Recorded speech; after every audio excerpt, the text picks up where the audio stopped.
Hello guys, welcome back to my channel আহার বাঙালি lifestyle. তো অনেক দিন বাদে একটা রেসিপি নিয়ে, একটা ছোট্ট রেসিপি নিয়ে চলে আসলাম তোমাদের কাছে।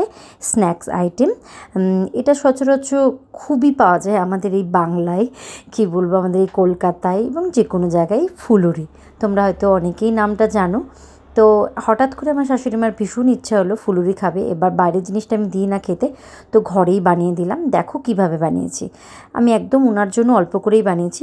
5 চামচ মতন আমি বেসন দিয়ে দিলাম, 5 টেবিল স্পুন মতন আমি বেসন দিয়ে দিলাম, 5-6 টেবিল স্পুন বেসন দেওয়ার পরে সামান্য নুনটা তো স্বাদ মতন, তোমরা সবাই জানো নুনের আমি যে যেরকম খায় স্বাদ মতন দিয়ে তারপরে আমি এটাকে খুব ভালোভাবে মিক্স করে নিলাম। নুন আর বেসনটাকে খুব ভালোভাবে মিক্স করে নেওয়ার পরে আমি কিন্তু এখানে অল্প অল্প করে জল দেব। এটা একটা ব্যাটার বানাবো, কিন্তু জলটা একবারে দিয়ে দেবে না, হট করে পাতলা হয়ে যেতে পারে। আবার মানে একদম এটা কিন্তু শক্ত ব্যাটারও মানে হবে না, মানে আটার মতন জিনিসটা হবে, একটু মানে কি বলবো, মাখো মাখো যে ব্যাটারটা হয় ওরকম হবে। কিন্তু অল্প অল্প করে দেবো আর খুব ভালোভাবে ফেটাতে হবে। মানে এটা যতটা ফেটাবে ততটাই মানে কেমন হবে, উপরটা ক্রিস্পি এবং ভেতরটা নরম, মানে বেশ মুচমুচে, ক্রিস্পি বলতে মুচমুচে। আর খুব ভালোভাবে ফেটালে পরে খুব সুন্দরভাবে ফোলে। তো আমি খুব মোটামুটি 5-7 মিনিট আমি এটাকে ফেটিয়েছি। তারপরে আমি সামান্য কালো জিরে দিলাম, একটা ফ্লেভার, আর কাঁচা লঙ্কা যে যত পারো দিতে পারো। আমি বেশ অনেকটাই দিয়েছিলাম এইটুকুনো বেসন গোলাতে, কারণ আমার শাশুড়িমা ভীষণ ভালোবাসে কাঁচা লঙ্কা, মানে ঝাল ঝাল।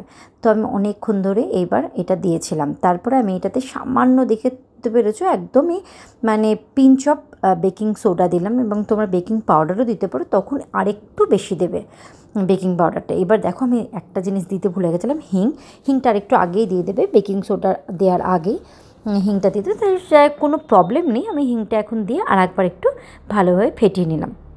এটাতে দেখো কোনো রকম কোনো চিনি পড়বে না, কিছু বেশ ঝাল ঝাল পড়বে। হ্যাঁ, এটার ভিতরে তুমি একটুখানি জোয়ানও দিতে পারো, আমি জোয়ানটা দিনই অনলি কালো জিরে দিয়েছি। এইবার বেশ খানিকটা তেল গরম করে নিলাম। অনেকটাই তেল লাগবে এটাতে। তেলটা গরম করে নিয়ে মানে তারপরে আবার মিডিয়াম হিটে কিন্তু দিয়ে দিতে হবে, এটা একদম লো টু মিডিয়াম হিটে দিয়ে এবার আমি ওই ব্যাটারগুলোকে আমি দিয়ে দেবো, এরকম হাতের সাহায্যে এরকম গোল গোল করে দিয়ে দেবো ফুলুরির আকারে। এবার একটু ফুলুরের আকার হয়তো একটু এদিক ওদিক হয়ে যায়, পরের ব্যাচটা আমার খুব ভালো হয়েছিল, আমি প্রথম ব্যাচটাই তোমাকে দেখিয়ে দিচ্ছি, একটু একা ব্যাকা হয়ে গেছিলো, কিন্তু টেস্ট কিন্তু ফাটাফাটি হয়। আর চট চলতি স্ন্যাক্স কেউ বাড়িতে আসলে তোমরা ঝট করে বানিয়ে নিতে পারো। ঘরে বেসন, কাঁচা লঙ্কা, কালো জিরে, নুন, আর কিচ্ছু লাগবে না। সামান্য তেল দিয়ে তোমরা ভেজে নেবে, মানে সামান্য বলতে খানিকটা তেল দিয়ে তোমরা ভেজে নেবে, একদম খুব সুন্দর ফুলে ফুলে যাবে। হ্যাঁ, আর একটা জিনিস, ব্যাটার তোমাদের হয়েছে কি না মানে ভালোভাবে ফেটানো, তার জন্য তোমরা একটু জল নেবে একটা বাটিতে, তার মধ্যে ওই একটু গোলাটা ফেলে দেবে, দেখবে যে ওটা ভেসে উঠলো কিনা, তখনই বুঝতে পারবে যে হ্যাঁ আমার ব্যাটারটা ফেটানো হয়ে গেছে। তারপরে তোমরা এরকম মুচমুচু করে ভেজে নেবে বেশ খানিকক্ষণ ধরে, আর একটু লো টু মিডিয়াম হিটে দেবে, তা না হলে কিন্তু এটা ভেতরটা কাঁচা থাকবে, উপরটা ইয়ে হয়ে যাবে, মানে পুড়ে যাবে, তাই জন্য। এবার দেখো আমার খুব সুন্দরভাবে এটা ভাজা হয়ে গেল, আমি তুলে দিচ্ছি। দেখো দারুণ হয়েছিল। আমার শাশুড়ি মা জাস্ট বলেছে যে আমি আর বাইরে থেকে কিনবো না, একদম ফুলুরির পাগল উনি, খাওয়ার জন্য পাগলের মতন করে বলছে আমি আর বাইরে থেকে কিনবো না, তোমার হাতেরই আমি ফুলুরি খাবো। এটা একটা বড় অ্যাচিভমেন্ট বলবো। তো তোমরা একবার বানিয়ে দেখো যে কেমন হয়েছে, আশা করি খুব ভালো হবে। খুব মন দিয়ে রেসিপিটা দেখে তোমরা বানিয়ে নিও, চটজলদি একটা স্ন্যাক্স। ভালো লাগলে লাইক, শেয়ার, সাবস্ক্রাইব করতে একদম ভুলো না।